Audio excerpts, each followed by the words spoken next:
Le parole creano emozioni, sono i colori del cuore. Lì sul foglio accade la magia e ogni parola scritta diventa un battito che il cuore non sapeva di avere.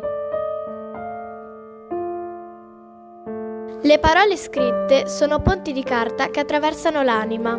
Le attraversi in silenzio e ti ritrovi dall'altra parte con il cuore cambiato.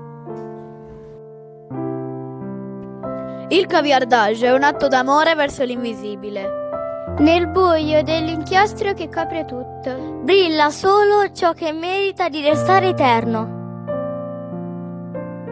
Cancellare non è distruggere, ma liberare. Tolgo il superfluo dal foglio e lascio le parole che possono respirare tra le righe.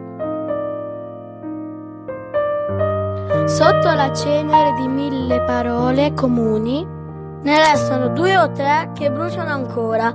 Quella è la tua poesia, il segreto che il foglio costruisce per me. A volte le parole sono il filo invisibile che cuce insieme i battiti di 2 cuori. Sceglierei il gesto più coraggioso. Nel mare di un testo qualunque io pesco solo le perle che sanno di legami, di emozioni e di luce. Scrivo nuove parole e sveglio quelle che dormivano tra le righe altrui, aspettando solo che io le chiamassi per nome.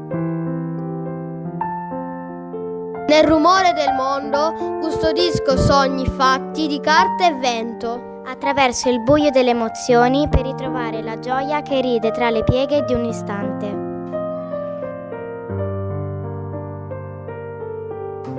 Ogni passo è un viaggio verso l'altro, una trama segreta di legami che ci tengono stretti anche quando il resto svanisce.